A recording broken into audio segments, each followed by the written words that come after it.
আজকে আমি কার্ডবোর্ড দিয়ে আবারও একটা দারুণ কিছু বানাবো। তো এর জন্য ফার্স্টে আমি কার্ডবোর্ডটা নিয়ে নিয়েছি। তারপর আমি এখান থেকে একটা স্কোয়ার শেপের কার্ডবোর্ড কাট করে নিব। তারপর সেই কার্ডবোর্ডের শেপে আমরা এর উপর একটা স্কোয়ার এঁকে নিব। আর তারপর সেই শেপ অনুযায়ী আমরা এখান থেকে কার্ডবোর্ডটাকে কাট করে নিব। আর কার্ডবোর্ডটাকে কাট করে নিলেই আমরা সমান শেপের দুইটা কার্ডবোর্ড পেয়ে যাব।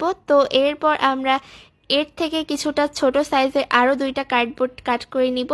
আর সবগুলো কার্ডবোর্ড কাট করে নেওয়ার পর আমরা এগুলো দিয়ে বানাবো একটা বক্স। তো এর জন্য আমি এখানে গ্লুগানের সাহায্যে কার্ডবোর্ডগুলোকে একটার সাথে একটা অ্যাটাচ করে দিব। তো এভাবে করে আমি প্রত্যেকটা কার্ডবোর্ড এভাবে অ্যাটাচ করে দিয়েছি।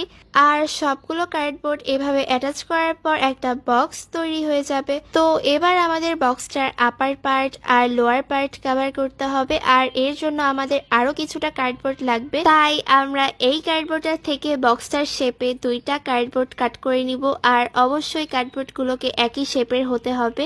তো এভাবে করে এখান থেকে কার্ডবোর্ডগুলোকে কাট করে নেওয়ার পর আমরা দুইটা সমান শেপের কার্ডবোর্ড পেয়ে যাব।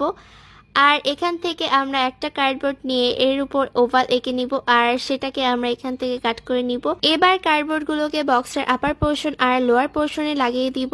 আর তাহলে একটা টিস্যু বক্স তৈরি হয়ে যাবে। আর এটার নেক্সট পার্ট কিন্তু খুবই ইন্টারেস্টিং। তো ওইটা মিস না করতে চাইলে আপনাদেরকে আমার পেজের সাথেই থাকতে হবে।